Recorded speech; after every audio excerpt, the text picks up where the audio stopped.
નમસ્કાર, હું રાજ. આપ જોઈ રહ્યા છો સ્પાર્ક ટુડે ન્યૂઝ. છોટાઉદેપુર જિલ્લાના બોડેલી તાલુકામાં ખેડૂતો સાથે કથિત ડિજિટલ ફ્રોડનો ચોંકાવનારો મામલો સામે આવ્યો છે. બોડેલી તાલુકાના નાના અમાદરા, ભીલવાણિયા અને બડાલિયા ગામના કેટલાક ખેડૂતોનો આક્ષેપ છે કે પ્રધાનમંત્રી કિસાન સન્માન નિધિ યોજનાના હપ્તા તેમજ ચોમાસામાં પાક ધોવાણથી થયેલા નુકસાનની સરકારી સહાયની રકમ તેમના પોતાના બેંક ખાતામાં જમા થવાના બદલે અજાણી પ્રાઇવેટ બેંકના ખાતામાં જમા થઈ રહી છે. ખેડૂતોના જણાવ્યા મુજબ તેમણે ક્યારેય આ પ્રાઇવેટ કે પેમેન્ટ બેંકમાં ખાતું ખોલાવ્યું નથી અને ન કોઈ ડોક્યુમેન્ટ આપ્યા છે. તેમ છતાં સરકારી સહાયની રકમ અજાણ્યા ખાતામાં પહોંચી રહી હોવાના આક્ષેપો કરવામાં આવી રહ્યા છે. હવે સવાલ એ છે કે ખેડૂતોની જાણ કે મંજૂરી વગર તેમના આધાર કાર્ડ અને અન્ય દસ્તાવેજોના આધારે બેંક ખાતું કેવી રીતે ખુલ્યું?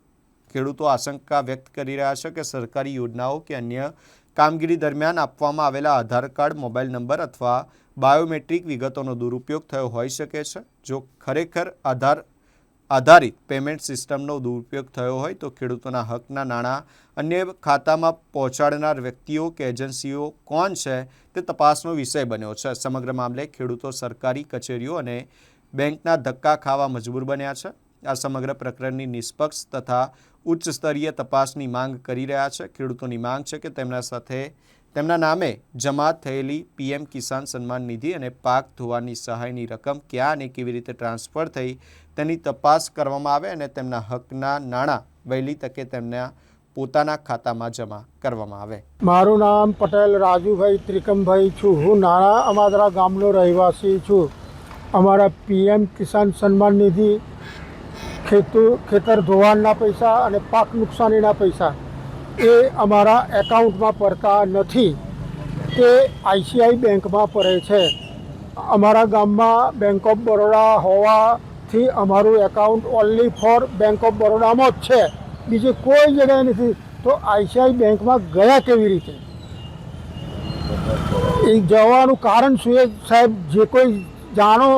એટલે મેં એકલો ખેડૂત એવું નથી, અસંખ્ય ખેડૂતોના પૈસા આઈસીઆઈ બેંકમાં જાય છે અને એ એમના એકાઉન્ટમાં વ્યાજ સહિત પરત મળવા જોઈએ.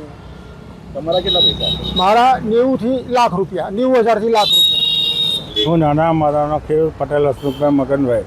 હું મારા 2022થી પીએમ કિસાન યોજનાના પૈસા અને પાક પૈસા પડતા ન હોવાથી મારી ગામમાં આવેલી નાના માદરા બ્રાન્ચમાં હું તપાસ કરતા નાના માદરા બ્રાન્ચના મેનેજર સાહેબે કહ્યું કે તમારા પૈસા અહીં પડતા નથી. ત્યાર પછી હું અમારા ગામમાં વીસી જોડે બધું કરાવ્યું તો વીસીએ અમને કીધું કે તમારા પૈસા આઈસીઆઈસી બેંકમાં ફરે છે.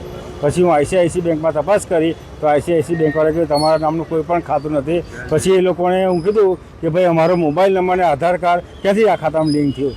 પણ એ લોકોએ એવું કીધું કે અમને કંઈ ખબર નહીં પડે. અમે ત્યાર પછી અમે અમારા પત્રકાર દ્વારા ખેતીવાડી ખાતામાં એપ્લિકેશન કરેલી.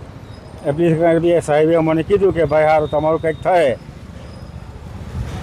અને એમને પછી આઈસીઆઈસી બેંકમાં કંઈક લેટર મોકલેલો છે. પતા લગી અમને કોઈ પણ જાતનો રિસ્પોન્સ મળે નથી અમારી બેંક. તમે શું માંગો છો હવે? અમે માગીએ અમારા હકના પૈસા અમારા ખાતામાં જમા થવા જોઈએ, વ્યાજ સહિત. કઈ બેંકમાં કઈ જગ્યાએ? બેંક ઓફ બરોડા નાના અમાદરા અમારા ખાતામાં જમા થવા જોઈએ. અને આવા અમારા ગામમાં હજુ અસંખ્ય ખેડૂતો પડેલા છે કે બીજાના પૈસા, એમના પૈસા બીજી બ્રાન્ચોમાં પડેલા છે, એ લોકોને ખબર જ નથી. આ જાગૃત ખેડૂતને ખબર પડી એટલે આ લોકોએ પ્રશ્ન ઉઠાવેલ છે. હું બોડેલી તાલુકાના નાના માદરા ગામનો વતની છું, ભૂપેન્દ્ર પટેલ. હવે જે સરકાર તરફથી જે પૈસા રાહતો આવે છે પાક રક્ષણ, જમીન ધોવાનું, તે 2022ની સાલથી મારા ખાતામાં પડતા નથી. તો મેં બેંક ઓફ બરોડા મારા ગામમાં છે તેમાં તપાસ કરી તો એ લોકોએ કીધું કે પૈસા નથી આપ્યા. તો પછી મેં પંચાયતમાં વીસી દ્વારા તપાસ કરાવડાવી તો વીસીએ કીધું કે આઈસીઆઈ બેંકમાં તમારા પૈસા પડેલા છે. તો પછી કઈ જગ્યાએ તે કંઈ ખબર નથી. પણ પછી અમે બોરેલી તપાસ કરી પણ બોરેલી બી એ બેંકમાંથી ના મેળ પડ્યો પૈસા. પછી અમે પત્રકાર દ્વારા અમે તપાસ કરીને જિલ્લા અધિકારી સાહેબ ખેતીવાડીના છોટાઉદેપુર ગયા તો એમને રજૂઆત કરી કે આ પૈસા અમારા પરત અમારા બેંક ઓફ બરોડામાં ખાતામાં પૈસા પડવા જોઈએ. અમે એવી રજૂઆત કરી છે. ભૂપેન્દ્રભાઈ રણછોડભાઈ પટેલ.